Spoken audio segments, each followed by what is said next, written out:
Hey guys, it's the boy Story Guy, and welcome back to another video. So this is part 2 of my RWBY What If. I apologize for the cutout. It was supposed to end that way, but unfortunately, that's how my phone acts sometimes. But anyway, let's get right back into it. So, where we left off, Summer flatlined, she just flatlined. And there's this beep. And the doctors and nurses are just rushing to try to save her life. And the husband, he did not want his wife to die. So, he's screaming her name. He does not want things to end this way. Right? So they ended up having to take him they didn't have to take the baby from him because he was just freaking out, right? He was freaking out. He does not want his wife to die. He was just freaking out, losing his mind. So they had to take the unit from him. So a nurse ended up holding him, and the husband actually went to the waiting room with Rose and Yang. And while I was in there, he just started pacing back and forth, right? And so Ruby's 2 years old. She has no clue. She has zero clue what's going on. She doesn't really understand anything. Come on, she's 2 years old, right? But Yang, she has like a pretty solid idea of she doesn't know what happened, but from the way her father acts, she knew something bad happened. She don't know what it was. But whatever happened, it was something very, very bad, and that scared her, right? But Ruby seeing her die like that, she just started crying, right? And so Yang ended up trying to comfort her, right, as his sister does. So while all that's going on, about 2 minutes later, a doctor comes in the room, and the nurse that's holding Yuno also comes in the room. So we have a doctor and the nurse, right? So the doctor walks in, and he actually doesn't say anything, right? He didn't say anything. All he does is just shakes his head. He looks at the husband and just shakes his head, right? So when that happened, the husband knew for a fact what this happened to his wife. So he just started sobbing. He just slowly started to break down, right? And I like to apologize for any cars you guys might hear pass by. So anyway, he just started breaking down, He got on his hands and knees. He just started sobbing, breaking down, right? He crying, he wailing, he's calling his wife's name, all that, right? So much so that the nurse that was holding actually took Yang and Ruby to another room. And so he took them to another room, leaving only the husband and the doctor there. Right?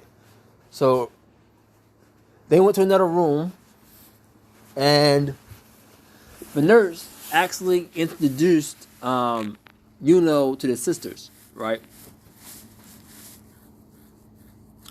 So I was thinking, so I make like Ruby 2, but yeah, I'm just gonna leave her 2. So anyways, they looked at he was like a first newborn, so he's a baby. They looked at him, right? And the nurse explains that he's her sibling now, right? Of course, Ruby has no idea what he's talking about, but Yang does. And so she looks at her baby brother with this awe and she was very excited to be a big sister to another sibling. Right? So keep in mind that she has no idea what happened to Summer. She has no idea what happened. Right? So with that in mind, she doesn't fully know. She didn't fully grasp what happened. She was just so since she hasn't fully grasped it yet, she's still very excited. So she's excited, she's smiling, a big smile. She's happy. Very, very happy. So, the nurse, the nurse is talking to the sisters, trying to make sure they're okay. Calm them down a bit, tell them everything's going to be all right. And she actually lets Yang hold right? So, Yang gets to hold because obviously she's the oldest. And Ruby was not that age to do so, because she's 2 years old, guys. She's 2. Actually, I'm gonna make her 3. I feel like that might smooth. No, I'm just no. She's gonna stay 2 years old. So, anyways, yeah, she's gonna stay 2. Anyways, so Yang ended up holding her baby brother, right? Because she was the only one. This car is, I'm telling y'all. She ended up holding her brother because she was the only one capable of doing so. So that's what she did, right? And time passed, right? And the father, whatever his name is, I forgot, but he's not really gonna matter in the story. The father ended up recovering somewhat, not fully, mind you, because his wife just died, so he's still a mess, but he regained some strength. He gained some mental strength. So he pulled himself together a little bit. So he went to go see his daughters and his son, right? So he goes over, he sees them talking to the nurse. No, actually, the doctor directs him where to go. And that's where he finds him in the room. Because that would make more sense. So, he asked the doctor if he knows where his family is. The doctor points him to the direction, and he ended up... No, actually, okay. I changed my mind. So the doctor and the husband went to the other room to see the kids. I'm just going to put it like that because that'll make more sense to me. So both of them went into the other room they were at. And Ty, I think his name is Ty. Is it Tyler? No. I forgot his name. I don't know. He was just like a minor character in RWBY anyways. He wasn't that much of a deal in the show. The only thing he was there for is to help Yang with her loss of her arm. That was it. Like, he wasn't really like a huge character. So I don't even remember him all that much. But yeah. Anyways, I feel like his name was something, but I forgot. I think it's Ty something. I don't know. But the husband, he sees his kids, right, and he sees them talking to the nurse. So he sees Yang still holding Yuno. And so after a while, of watching them, smiling, a sad smile, gathering the courage to tell them what happened, or more specifically Yang, because Ruby's too young to fully grasp. But he mentally prepared himself, right? He readied himself mentally for what he was about to do. So then after a while, he walks over, he asked the doctor and the nurse to give him his family some privacy. The doctor asked if he was going to be all right. And the husband just nods, waves his hand, and waved his hand dismissively, and just wanted to be left alone with his kids. So that's what they did. They left him alone. They left him alone with his kids. And so he broke the news to Yang about what happened. He broke the news to her that summer her mother. Let me move. Okay, so that summer passed away, and so when Yang heard that, she broke down, like just like her father. She was crying. She was all of that, right? But before he told her that, he went to hold Yuno because he knew how Yang would act, because that's his daughter, so he knew she would act the same way he did. So he made sure to hold Yuno before she told her. But yeah, that happened, and Yang ended up breaking down just like he did, and stuff like that. So that's what happened, and it was a very troublesome day for the family, having to deal with a loss of someone very important to them. It was a very, not troublesome, tragic. It was a very tragic day, right? Very tragic. So through tears, the husband explained that that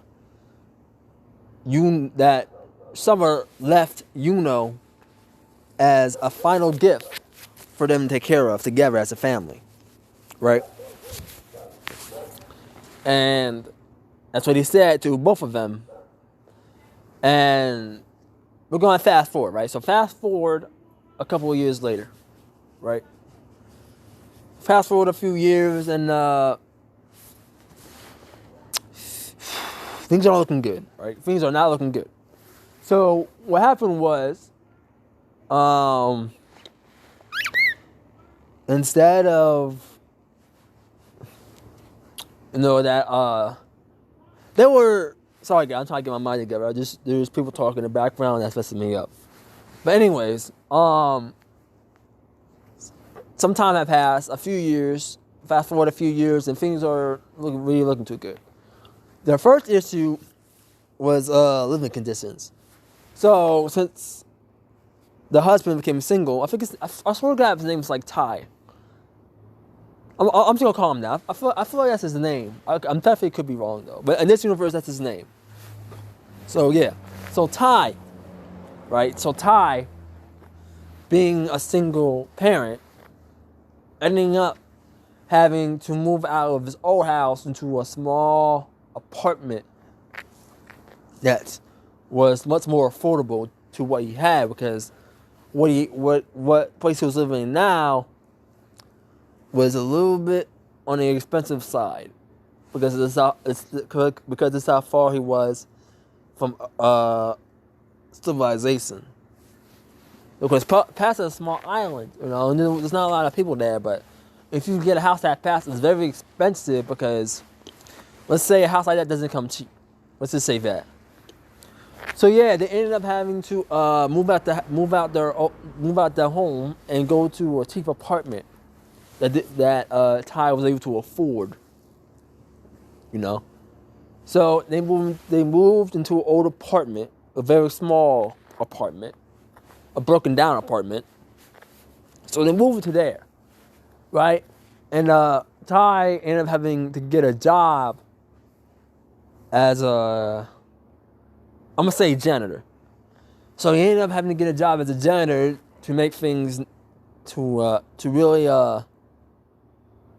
make things better for his family, because it was not cheap around that time Una was born. Like the economy back then was serious. It was serious, kind of like now. But yeah. So he ended up having to work as a janitor to make things neat for his family, and that's what he did, right? The second problem, Yang.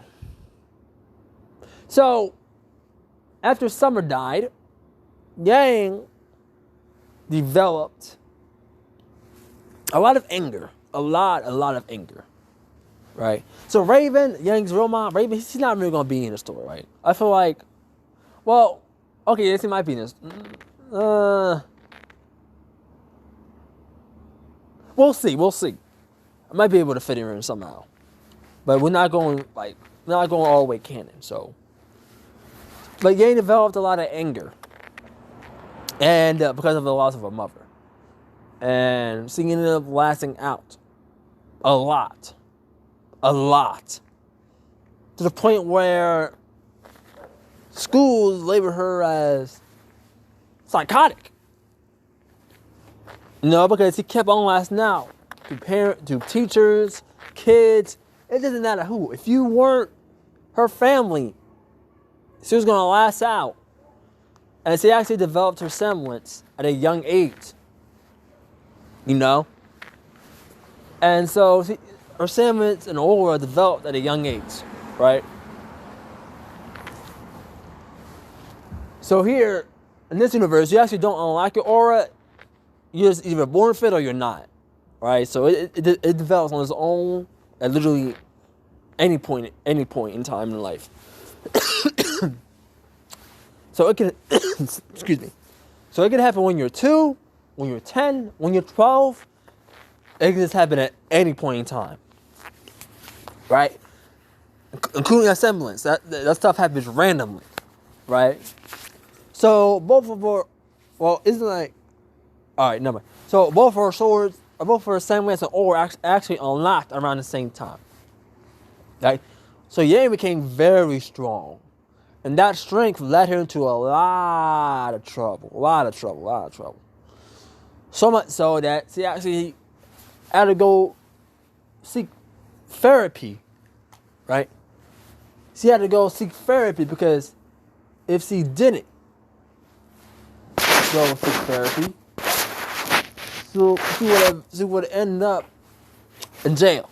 Like they would have to like either take you away from Thai or not jail, juvie, or send her straight to juvie, right? So because she had a lot of anger, a lot of issues. So in this universe, she's not really a social person. She's not real. She's more of just an angry and bitter towards a lot of people because of her mother passing away.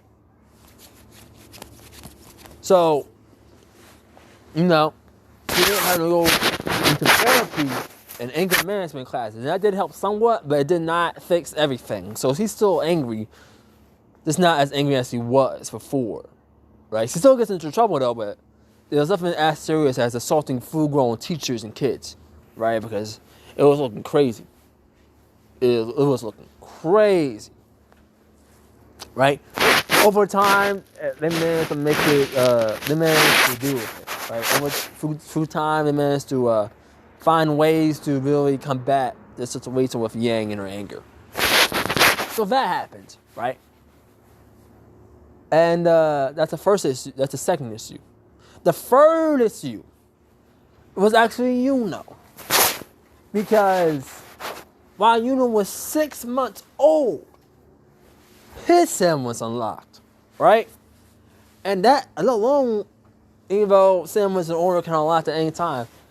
In baby form, having been unlocked in baby form is actually kind of rare. It's not like super rare, but it doesn't really happen often. That's what happens. So his semblance developed at a young age, at 6 months. And his semblance, like I said, was a pain semblance.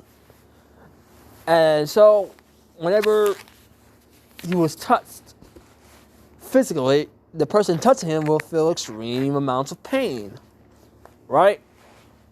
And only a person with a high pain tolerance would be able to deal with it, right? So, there was that issue. Because of that, Ty had a lot of problems feeding, at first feeding Yuno because because of the semblance, right? But eventually they figured out that as long as you don't make physical contact with his skin, he was okay. But at first they didn't put that together. So you know so they ended up Ty ended up hurting a lot when feeding or holding him or anything like that. So it was a struggle for a little bit, but eventually they quickly found a loophole, right? So that problem was solved, right? So, you know, that problem was solved, and then came RWBY.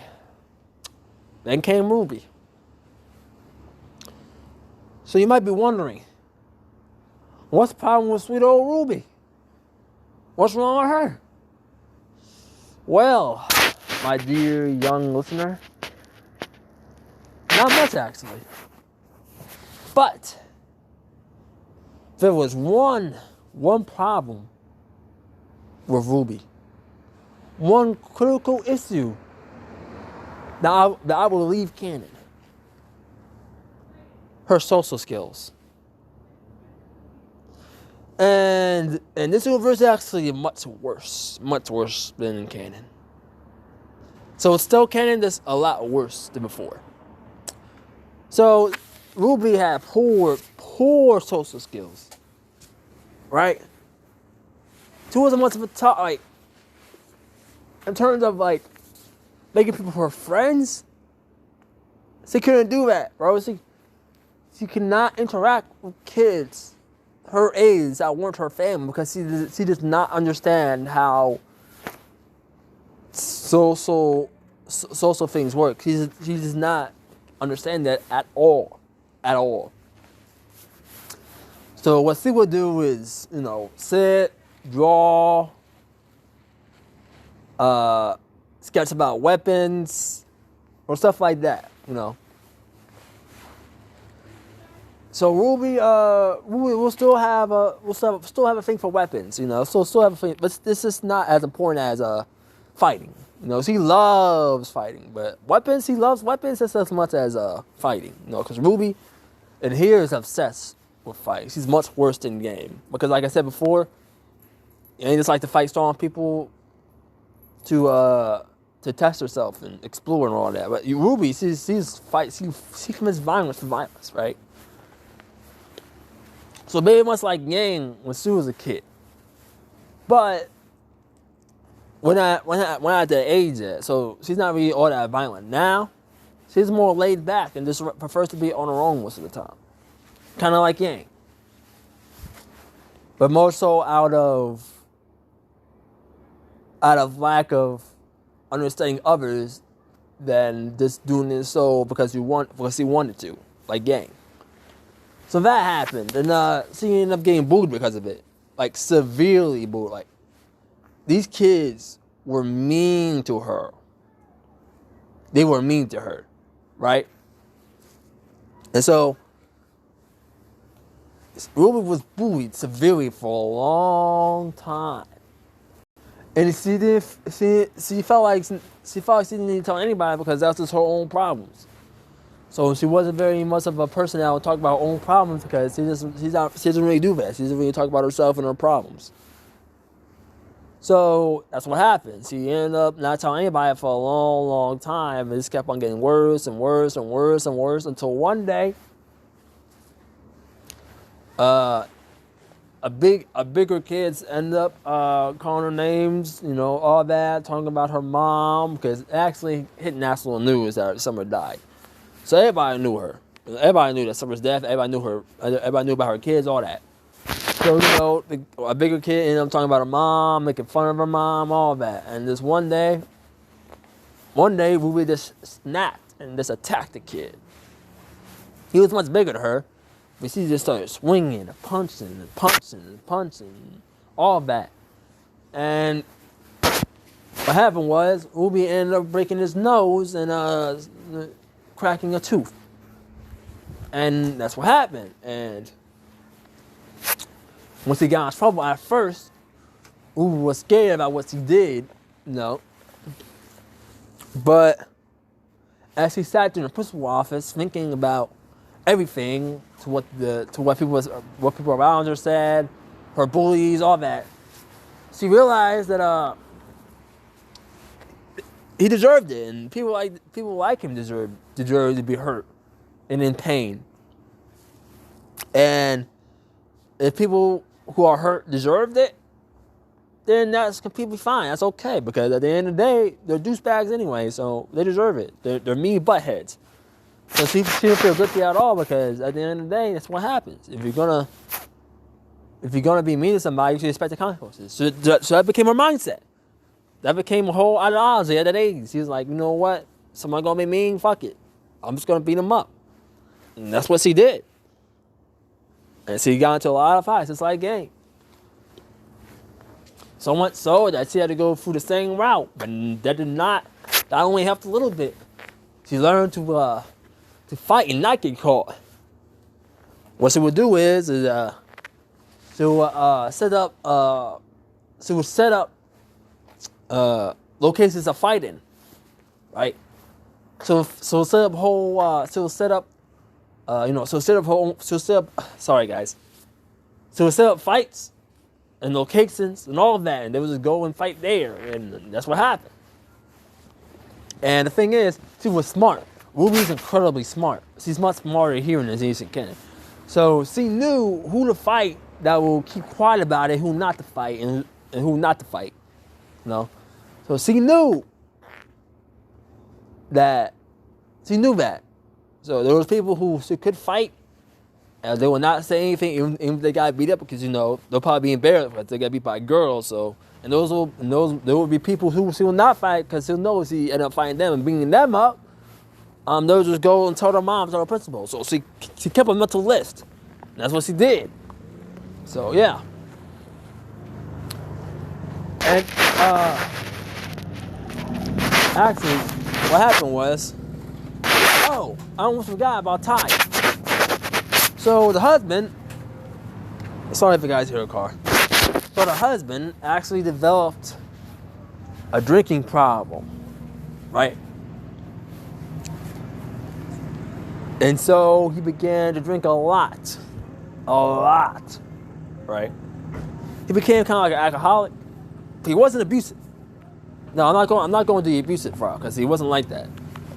Instead, he would just drink and just go to sleep, right? Again, I apologize if you hear the car.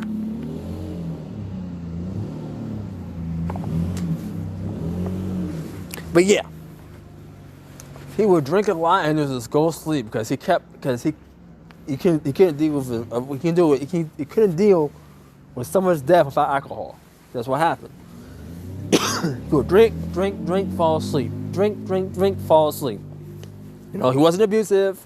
He wasn't mean to his children, anything of that. You know, he made sure they had food. He made sure bills were paid. But other than that, he just drank away. So that's what happened. So much so that eventually over the years, he actually had to get his kidney removed because he developed cancer. No, I'm going to say he developed a liver failure. Yeah, he had a liver failure. So he had to get rid of one of his kidneys because he kept on drinking too much. So that's what happened. And he ended up having to go to rehab, right? So back to began to grow up, and his siblings will keep on getting in the way of a lot of things, especially when making friends. Because he would go to school, people would say hi and stuff like that, and people would ask, like, why is he wearing, clothes that would cover his body? Because that's what happened. He kept on going to school with clothes that would cover his entire body, whether it was cold, hot, warm. That's what happened. And he would tell them, and they would be kind of scared to like interact with him because they didn't even want that to happen to them. So they were kind of scared of him. So because they were scared of him, they didn't really approach him like that. So yeah, tried making friends. Oh, he tried his hardest. He tried, but it just never worked out. It never worked out. And so he ended up being an outcast just like his siblings, And while he's in school, while he's in public, he always has to wear clothes, so he wouldn't hurt nobody accidentally. But when he's home, his siblings would make him take all that stuff off and put himself more comfortable, because they didn't really like him feeling like Yang didn't. Not Yang. What? How am I gonna put this? I'm gonna say Yang.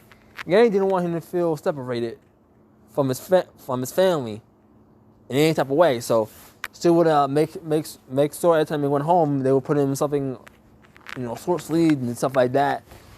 Because even though if they touched it and stuff like that, and even though they would feel great amounts of pain, that didn't really bother them. Because they already experienced some of it already, and they actually talked about it and agreed that it would actually help them in the long run. Because if they end up touching him a lot, they develop a high pain tolerance, And Yang was quick to figure that out, because she was a fighter and she knew stuff like this. So she realized that this will actually be very beneficial. So that's how they interacted. It was very painful at first. Very painful. Even for someone like Yang, a few tears were shed, stuff like that. But over time, they became very used to it. They became very, very used to it. Especially RWBY. RWBY became like unfazed to the point where they could hold Yuna's hand for hours upon hours and act like nothing is wrong. That's how used to it she became. Right? So she was unfazed by his semblance, while Yang can only hold his hand for like a good 30 to 40 minutes before having to let go. Right? Because again, she has a high pain tolerance, even higher than Kenan. but she wasn't really used to it that way like Ruby was. But Ruby was just, bro, she was just different. She was just mentally different out of the two of them. Like, it was crazy. But yeah, that's what happened. So fast forward one day, and Ruby, and Yang are at the store, right? They're at the store. Ruby's listening to some music. Yang's looking over at books, and who actually has a. I'm gonna say in this universe, I'm pretty sure Summer had orange hair, right? I'm not sure, but in this universe, I'm gonna say Summer has orange. I'm pretty sure she does have. I don't know. I don't think we actually saw like a picture of her. But yeah, we're gonna say she has orange hair. So Ruby had black hair, Yang had yellow hair, and Ruby had and had orange. Oh my God. Yang had yellow hair, Ruby had black hair, and Yuna had orange hair. Got it? Okay. So yeah, and his features will make him very similar to Ruby for obvious reasons. Because of the same mother and stuff like that. But yeah, he was actually like 2 inches taller than Ruby, but still, I gotta slow down. So he was 2 inches taller than Ruby, but still shorter than Yang. So he was taller than Ruby, but he wasn't quite as tall as Yang was. So he was like in between, right? He was in between that stage, right? And so, the two of them are hanging out. So like I said, Ruby's listening to music, Yang's reading, and is actually playing on his Game Boy. I think that's what it's called, right? But yeah, he's playing the video games. And that's what's happening. They're just chilling, minding their own business. That's what it is. Ruby's actually sharing an earphone to so he can listen to while he plays the games, and Yang is just constantly reading books. They just arrived in the store like 5 minutes ago, so they're just chilling for a minute. And all of a sudden, they hear somebody cough behind them, and so they look, and they see a man wearing a mask, right? And they could obviously tell that he was a finest, right? They could tell. Regardless, he's like, put your hands up, give me all your stuff like that, right? And they looked at him, they looked at each other, they looked at him, and they looked back at each other, right? And Ruby's like, "Are you robbing me?" No, she was like, "Are you robbing us?" And the guy was like, "Yeah, I'm robbing you. Give me your money. Come on, right?" He didn't say it like that, but he said, "Yeah," right? And Yang immediately, upon hearing that, punched that guy in the face. He went flying through the window, right? He went flying, right? Yang punched him so hard, he just went flying this straight through a window. So, Tortwick, my favorite villain in RWBY, saw this, and he looks over and he sees Yang and the others, right? And he's like, "Oh, take care of them," right? And so a fight ensues. So what happens is, Yang is quick on her feet. So when the bad guys, they start actually shooting at them, right? Because, fuck fighting, it's going to shoot. But Yang managed to dodge almost all the bullets because she has very good reflexes. So she weaving in this nearing all the bullets, right? Ruby is using her scythe to spin it and to block all the bullets, right? So she's using her scythe as a shield, while is essentially ducking behind cover because this man is not really. He doesn't really. Doesn't have a weapon. He's not really. He doesn't have a weapon because he doesn't feel like he really needs it. Because his semblance alone kind of gives him the edge almost any situation. So yeah, Yuna just end up ducking behind some some cover. And what happens is Yang managed to get near two more guys and just one punches him. Wow, one punch. And it ended up, and the second guy's hit actually, to hit him so hard, it actually broke his ribs on impact. Even with his aura. Just cracked his ribs, sent flying. The other guy, cracked his jaw, sent flying, right? And so, RWBY, he tried to use her speed semblance, you know, okay? Because it's starting to get really annoying how they kept on shooting at her, right? So she got annoyed. So she decided to just use a speed semblance. She appears between the other two guys, used her scythe to cut the guns in half,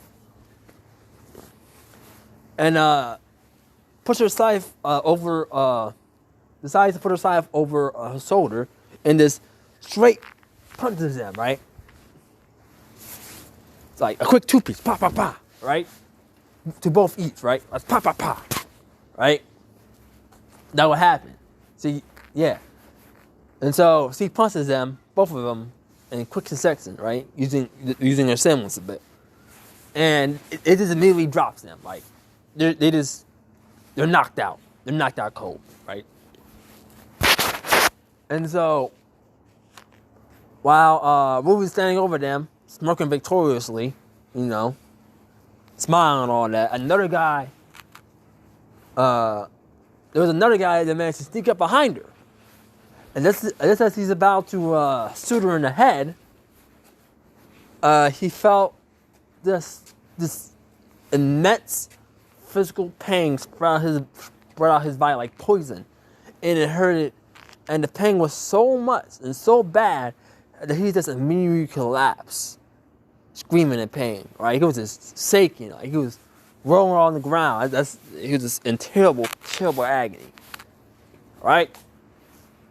And RWBY, she just turned her head and saw that, Yuno was, dusting off his hands, like, yeah, I got him, right? He was like that. And RWBY, she smiled, gave him a thumbs up, because, she's like, yeah, that's how we do it, yeah, right? And Yang just rolls her eyes at her siblings, right? And all three of them immediately noticed Tortwick standing there, right? So all three of them looks at Tortwick, right? I'm messing up his name. But all three of them look at him, right? They look at the villain, right? And he was like, well, time to get out of here.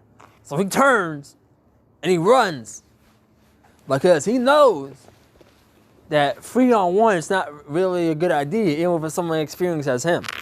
So he decides to just get out of there with the dust he has, right? But this part alone was just gonna be this part alone that's canon. This part alone, I decided to keep in, but other than this, it's like going to be like the only canon part in the series. I'm just letting y'all know now because I feel like it's more fun this way. But yeah, he turns and runs with all the dust he has, right? And seeing this, instead of immediately chasing after him, the Summer siblings decide to play some white people scissors shoe to figure out who's gonna actually fight him, get a chance to fight him. So they play some white people scissors shoe, and RWBY she won. And so RWBY uses the semblance to immediately appear before Tortwick, and before he can even react, he was socked in the jaw, right? And that kind of staggered him a bit, just a little bit, right? He staggered a bit and was like,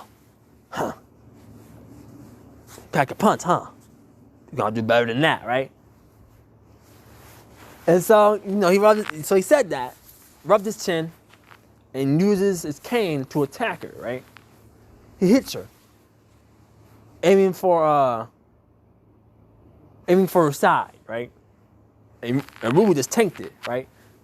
He hits her full strength, and she stood unfazed by the blow. She wasn't even using her aura, and he could tell, because in this universe, other people can actually sense when people are actually using aura. So other people can actually sense that, so they can tell if you're using aura or not. people who are trained huntsmen and huntresses, or just trained in that field, can tell when a person is using aura automatically just by looking at them. So he realized he wasn't using any aura, so that's when he decided to attack the way he did. So he just punched her right in her side because he's not trying to kill her or anything, because she's a kid. And in this universe, he got morals, not a lot, but he got morals. So he punches her in the side and he just tanked it. Togo was seeing it. He was like, "What the fuck?" Right? He was like, "What the fuck?" And before he give me to say the full sentence, RWBY basically said, "Kai, you can," and just hits him right in the jaw, and homie just went flying. Like he just went flying and collapsed on the floor, right? So man was so yeah, he just got uppercutted, right? He got uppercutted, right? But he couldn't recover because he was using aura. So he got right back up quickly and attacked her again, right? So he started to use his king again. He attacked her, hits her, and again, RWBY just tanks the hit. She just tanks the blow, right? Not moving, not doing anything, just taking the hits. And he was hitting her with the cane into her face, and she was unmoved. And while I was doing this, and it said, he was like, "What the fuck are these kids on? Like, what is this? What? He was confused because no normal person should be able to take this amount of damage without using aura, right? That's not how it works in this world, right? So that's what happened. So,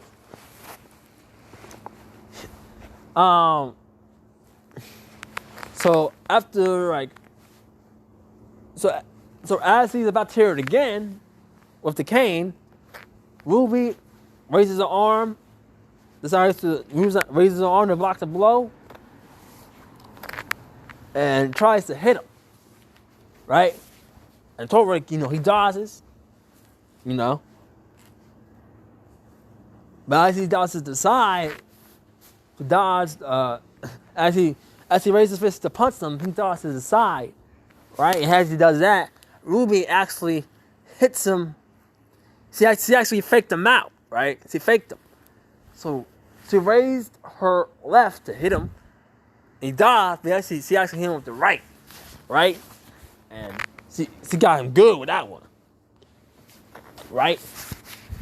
And Torek stumbling, because eventually he's getting his ass whooped, so he's stumbling, shocked, that a girl can punch this hard without any types of or semblance to increase her strength. But RWBY in this universe, she punches mad hard, despite her being a girl. She punches mad hard, and that alone wasn't really common unless you had semblance to go with it, or unless you trained really hard. And RWBY looked like she never really trained for that, but still, she packed a punch, and that was the crazy part.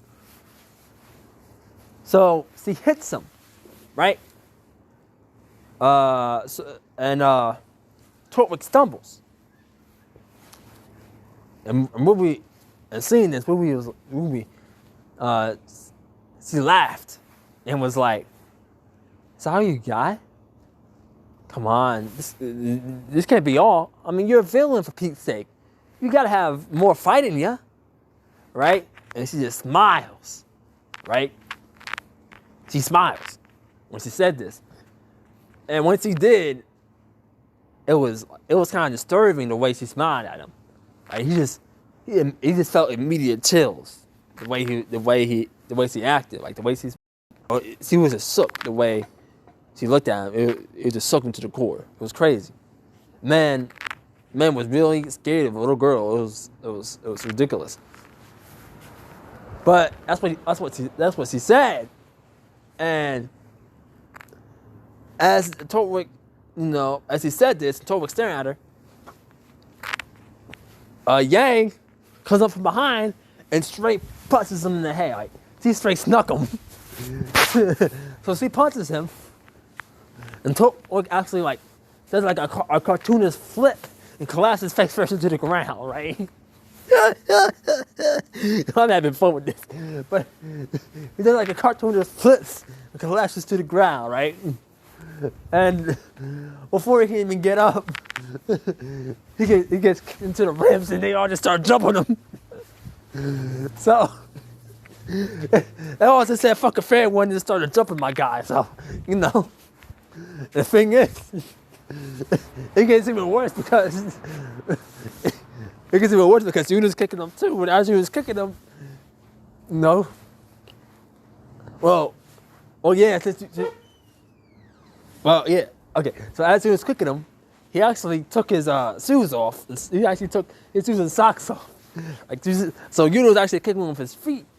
And so every time he's doing that, Torque just felt this huge explosion of pain throughout his whole body every time that happens. So the man was in complete agony. He was getting kicked and jumped. And this man could not fight back because it was actually free on run. There was no real fasting move that could save him. Because in this universe, I'm not gonna really roll. Okay, well later I might, but this is for fun. So yeah, he's getting jumped, he's getting kicked, he's getting slapped. He was struggling for real, right? But eventually more goons came to save him, right? So the siblings had to go deal with the goons. And Torque used that to escape, just like he did in canon. So he went up the building and jumped in and jumped in the helicopter, right? And as he did, his employer was like, "What happened to you?" And Torque was like, "Man, you don't want to know. You just don't trust me. You don't want to know, right?" So as soon as he gets in the helicopter, a shot rang off. He ducked, and the bullet actually went through the spot his head was. Because he almost got killed, but he ducked at the last second, right? So they turned, and you see RWBY with her weapon, her scythe, just shooting at him, right? She's just making shots. Right? And seeing this, his employer decides to go on the offensive and shoot some fire at him, right? But unlike in canon, instead of just standing there like an idiot, RWBY actually dodges, and she actually jumps in the air and flips and keeps on shooting, right? So what happens is, Yang and the others, and Yang and Yuno actually sold up, right? So they sold up, they see what she's doing, they may do the same thing. Well, Yang does. Yuno's just over there staring. Yuno's over there like, he's in the background chilling. He's got his arms, he got his hands in his pockets, he's just chilling, watching his sisters shoot at somebody. So all that going down, and he's just watching it happen, and yeah, that's what's happening, right? And so, oh man, I forgot to do a part. Matter of fact, I'm gonna do it later. Yeah, I can still do it. Anyways, so they managed to actually, they had to get out of there. Torque and his employee had to get out of there, so they managed to escape, right? Because it was looking rough for them, because RWBY wasn't just randomly shooting. She was actually aiming for the engines of the chopper and the wings, right? And her bullets actually were her bullets were like many explosions she made herself, right? So it was actually doing damage. So they actually had to escape desperately. So they managed to escape before the chopper goes out, because it was taking a lot of damage, right? So after chopper escapes, the siblings seeing it disappear. Excuse me. RWBY's like, "Aw, man, I wasn't done fighting." And Yang was like, "Yeah, I know, man. that kind of does suck. Because, like, no. And Yang was like, so Ruby was like, oh, man, I wasn't done fighting. And Yang was like, don't worry, sis, I'll probably see him again. And Yuna was like, man, I'm just trying to eat. Y'all want some food? Right? That's what's what happened, right? And they all agreed. And so they leave. And this is around the time Miss Bewitch showed up. She actually showed up late because she was actually running an errand. But she showed up late. And because of this, she actually never met. Yeah, she actually never met she actually never ran into the siblings until later on. So yeah, she showed up late, saw all the damage, asked what happened. The store owner explained everything. And so she tried to look over the cameras, but of course the cameras were damaged because Torvik actually disabled them before he even went in. So yeah, the footage was ruined. And so she only had an idea about who did it. But other than that, she had no clue. But yeah, that's part 2, and I hope you guys enjoy it. I'm sorry for my stutters here and there, but I feel like it's really fun to do this stuff. But yeah, I'm definitely going to do some more, and I'll see you guys in my next video. Peace.